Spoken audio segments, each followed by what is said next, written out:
and welcome to Greyhound View. What do these three top jockeys and greyhounds have in common? Quite a lot, it would appear. More of that later. On this week's programme, we go east, west and south to bring you the very best of racing from Dublin, Limerick and Cork. Hall of Fame award winner Pat Dalton comes under the spotlight, and Harold's Cross racing manager Eamon Mackey demystifies the handicap system in our beginner's guide. But first, we go to Shelbourne Park for the launch of this year's Irish Greyhound Review.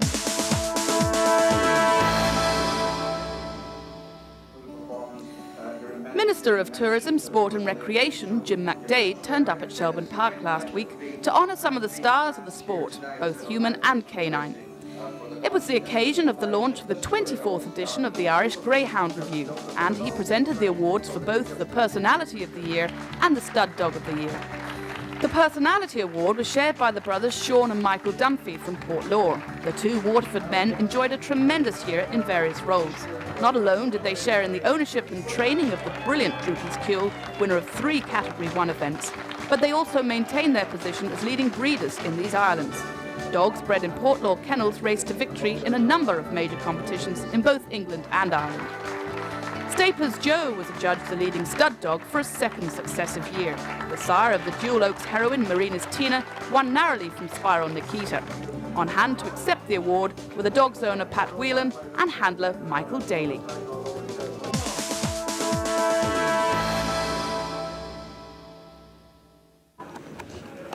Curraheen Park in County Cork was the venue for the final of the Irish Stud Dog Owners National Land Race Sweepstake on Thursday night. Dogs have been placed in traps for the final. Papa's Pet is 1. Larkhill River, the favourite, running from trap 2. Count Again is in 3. Gloria Glory is in 4. Droopy's Gloria is 5. And Lughill Lord is running with the stripes jacket. That's in trap 6.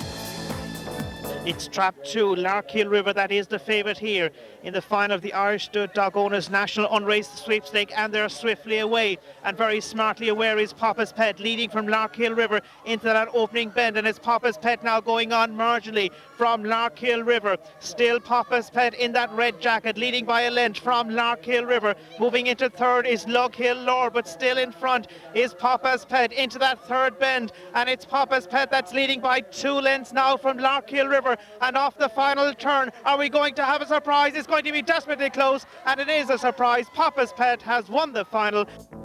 So here's the result. The winner was Poppy's Pet, second Larkhill River, and in third place Droopy's Gloria. And the winning time, 28.80. He's actually, I'll tell you, I wasn't going to run him last week. His cough, had the cough very bad. Was only kind of recovering, but I knew the week was going to make an awful difference with him. I think he's a very, very promising dog. He's great healthy foot and he stays very well. Well, he qualified in his first ever trial here on his garden 29.67. Not too many of them do that, and the track was very slow that night after racing.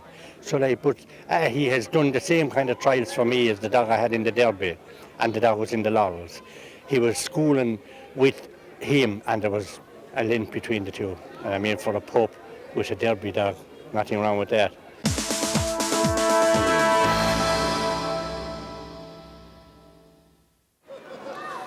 The Red Mills Kennedy Cup was the highly sought-after prize on offer at Limerick's Marketsfield Stadium on Thursday night. The crowd certainly turned out in force for the hotly contested final worth £5,000 to the winner. In the red jacket is Lemon Suspect, owned by Tom Lennon of County Kilkenny and trained by Murty Lee, has posted a very fast time already in 28.72. Next door in 2, March Flower, out of the Dalton Kennels from County Tipperary, the only bitch in the race, and its best time so far, 29.11.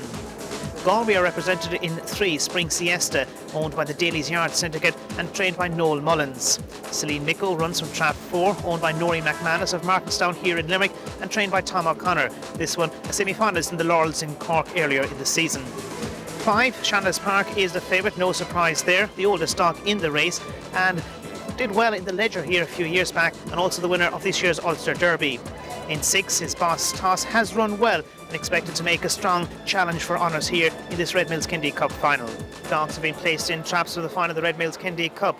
Lemon Suspect is in 1, in 2, March Flower 3, Spring Siesta 4, Celine Micko, Shandas Park is the favourite in 5, and Boss Toss is in trap 6 as the hare comes towards the traps, and very smartly away is the favourite Shandas Park with Spring Siesta very close into the opening bend, but it's the favourite Shandas Park that goes on marginally now, being seriously challenged by Spring Siesta down the far straight. It's going to be desperately close between the pair. Spring Siesta and Shandas Park, they're locked together into the second bend from home and moving on towards the home turn, and there's a spot of bother there now, and going through to lead into the home straight. It's Shandas Park being challenged by Celine Micko, and Celine Micko is going to win it. Celine Micko has won it for Noreen McManus.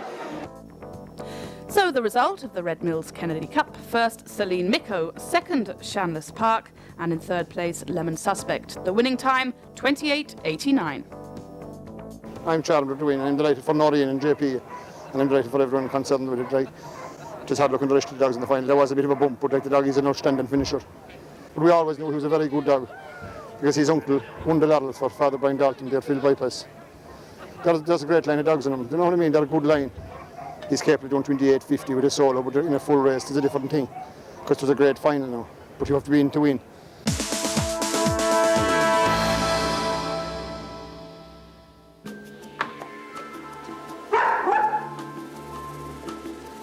Pat Dalton has been described as a legend in the world of greyhound racing. His achievements as a breeder in Ireland, but especially in the United States, earned him entry into the Hall of Fame earlier this year. For Pat, greyhounds really have been a lifelong interest. I'm in dogs all my life. When I had my first greyhound when I was around 8 years old. I went to America in 1961 just to take a look at it, and the only way you could compete in the United States was you had to make a business out of it. You couldn't have it as a hobby because there were very few hobby owners.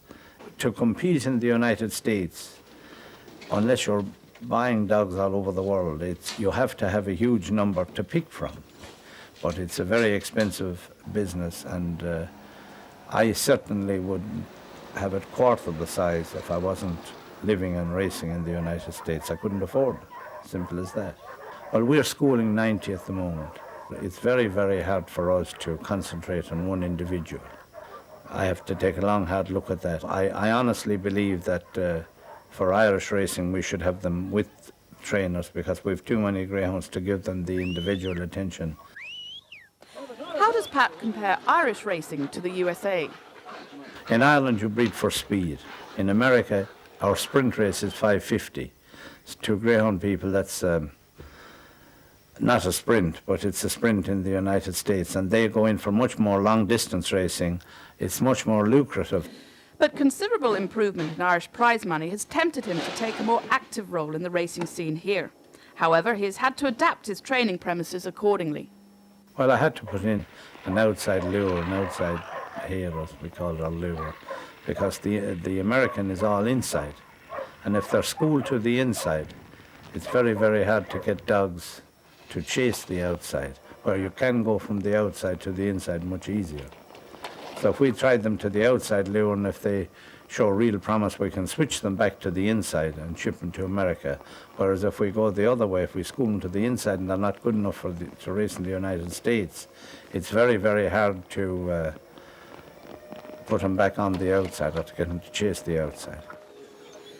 Despite the great number of dogs he breeds, Pat is particularly concerned for greyhound welfare.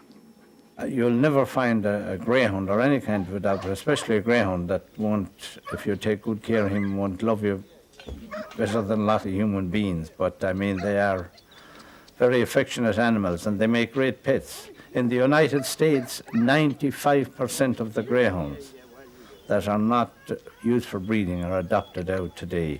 And I'm glad to see in Ireland, where 2% of all prize money is going into the welfare issue to take care of dogs when they retire. It's the biggest single issue facing us, and this is the only country that addressed it with funds from the prize money, which is a great thing, and I must compliment the greyhound owners and the board for coming together on that. Pat has spent a lifetime in the greyhound industry, but he's never witnessed the Irish racing scene looking so good. Well, greyhound racing in Ireland today has come a long way from what it was 10 years ago. I never thought I would see the day when I would see a facility that's comparable to some of the best hotels we have in Ireland. We are in the entertainment business, and you must provide the facilities for those people to come there. And that's evidenced by Cork, Shelburne Park, Hallis Cross, and the new tracks that have improved tremendously in Ireland in the last 5 years.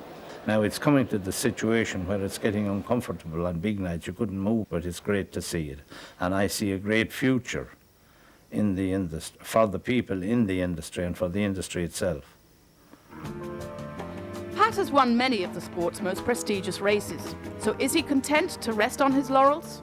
When a race is over, we always look to the next one. Win or lose, it doesn't bother me. And naturally, I like to win, but as regards highlights, I suppose in the early days, winning the Irish Americans and the International was a great thing. But other than that, I never think about those things. If I did, every day is a new challenge. That's the way I look at it.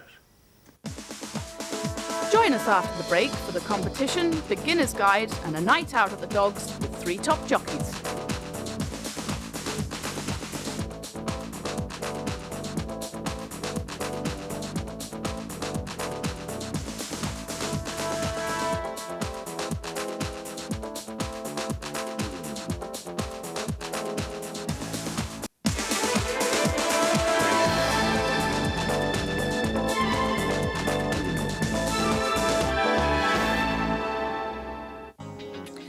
It's time now for our competition, and first we have the answer to the question we asked last time, and that question was, what is the name of the well-known Greyhound Stadium in Waterford City? And of course the answer is Kilcohen Park.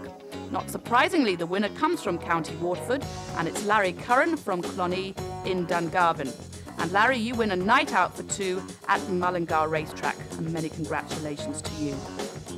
Now on to this week's competition. The prize on offer is a Nokia ready-to-go mobile phone. And to win, you need to tell us who was awarded entry into the Hall of Fame this year. If you think you know the answer, just pick up the phone, call us from the Republic of Ireland, dial 1550 92 73 73, and from Northern Ireland and the UK, you can call 0901 063 0642.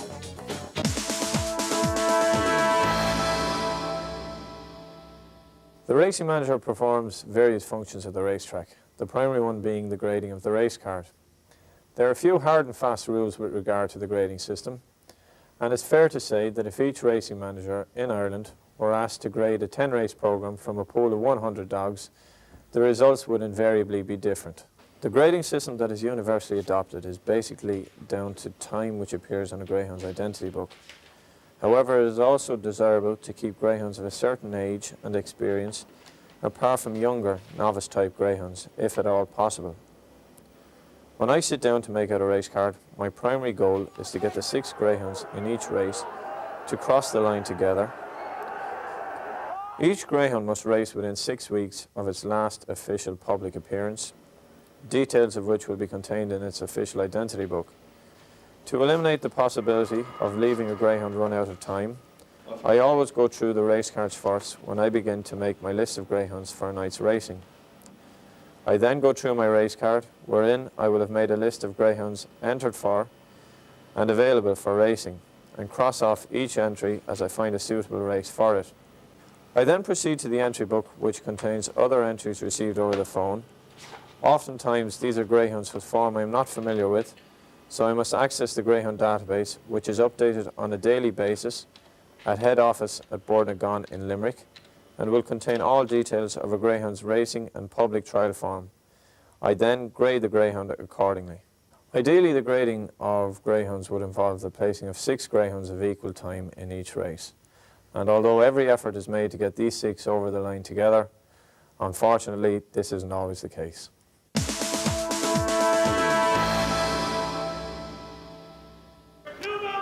Well, we're in Harold's Cross this evening for the semi-finals of the Aircell Vodafone Grand Prix over 575 yards. It's worth £25,000 to the winner. Also, it's a benefit meeting for DAFA, Direct Aid for Africa. Some of the top celebrities from the equine game are here. We'll speak to them later. And the runners for the opening semi-final. In 2 Word of God, trained by Francis O'Donnell, owned by Mrs. Alice Swaffield from England. He's a son of Vintage Prince and Batty Spirit. In 3 we have Easy Street, trained by Thomas White, owned by Patrick Grimes from Dublin. He's the son of Vintage Prince and Tullig Mouse. In 4 is Heavenly Zeus, trained by John Donoghue, owned by Tony Head, and he's the son of Top Honcho and Abel Lottie. In 5 we have Vera's Rovey, the son of Vintage Prince and the other Top. He's trained by Francis O'Donnell and owned by Vera Taff from Dublin. In 6, Moving Customer, trained by Paul Hennessy, owned by Seamus Murphy, and he's the son of Always Good and Good Customer. The bell just sounded for the opening semi-final. Of course, number 1, Long Valley Max, a non-runner.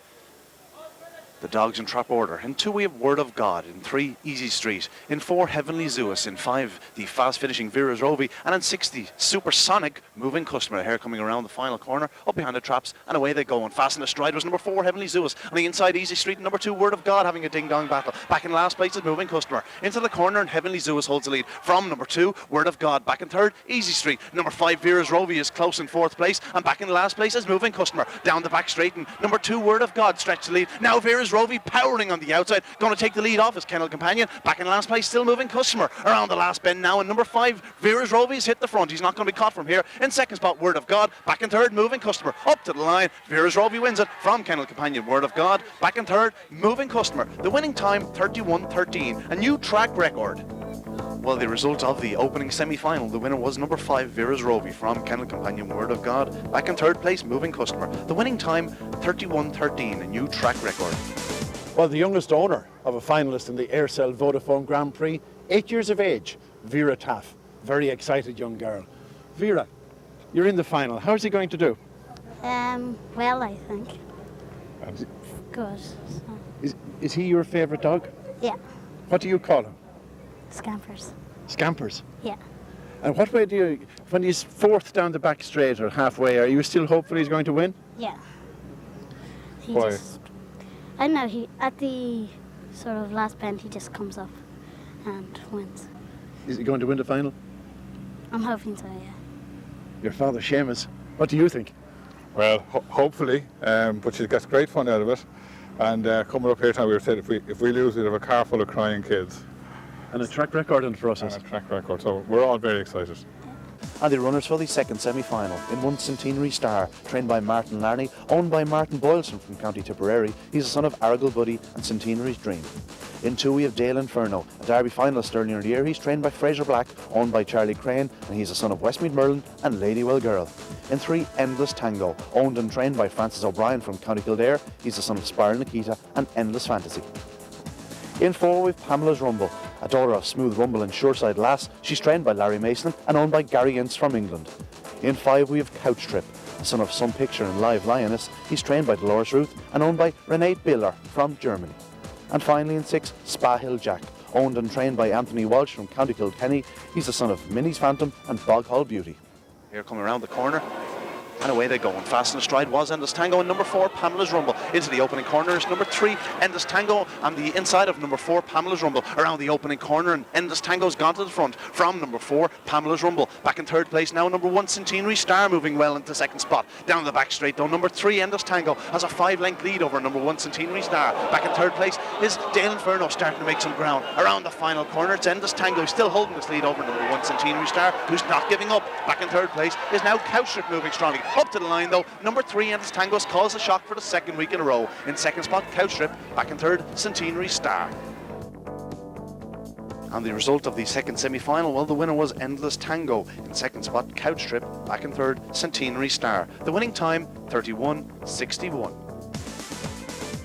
Well, I'm here with Frank O'Brien, owner-trainer of Endless Tango, after his fine 2nd semi-final success. Frank, you must be delighted with the dog tonight. Absolutely thrilled, yeah. My dad bred him at home in Cloyne, County Cork, out of a lovely bitch called Endless Fantasy, and he was good enough to sell me a little pup. So I'm absolutely over the moon, and he's exceeded all our expectations to get to this semi-final of this Grand Prix. Absolutely thrilled to bits. I noticed you're a little bit hoarse. The dog won last week at 10-1, and this week at 6-1. Your pockets must be full. No, I hadn't a bet on him last week. We were just praying he'd finish 3rd. Trap 3 tonight. He's won out of Trap 3 in a 5-2-5, 4 races in Newbridge. So I was just praying he'd get an early break tonight. I mean, Coach Trip is there, Dale Inferno, you know, trained by professionals. I'm only a little lad from Cork, hoping to do the business and keep it going, and thrilled to bits. Thrilled to bits. And the trap draw for the final of the Aircel Vodafone Grand Prix: in 1, Word of God; in 2, Centenary Star; in 3, Couch Trip; in 4, Vera's Rovi; in 5, Moving Customer; and in 6, Endless Tango.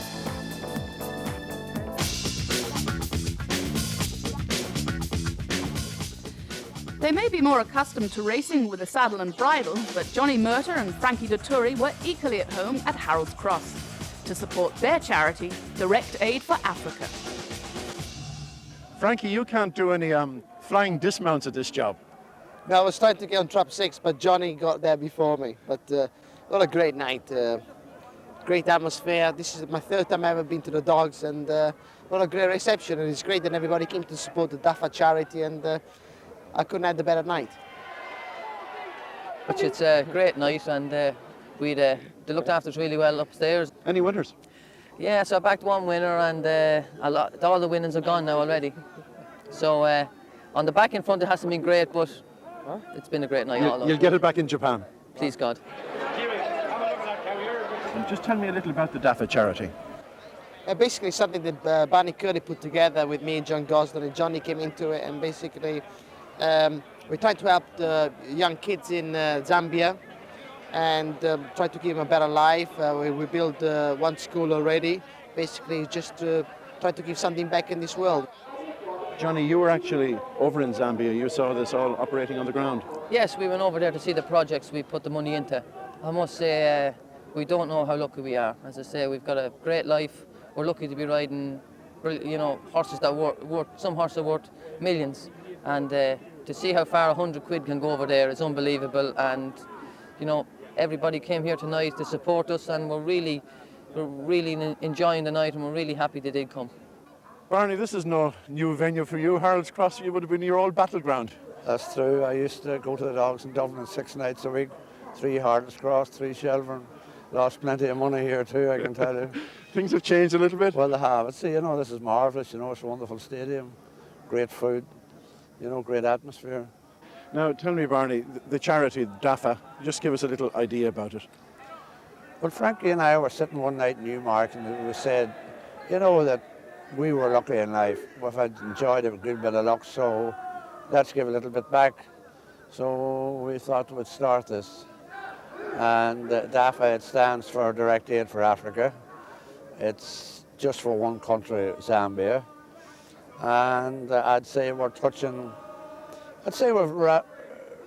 rose about 500,000 so far. It's still going. Great satisfaction. Oh, it is.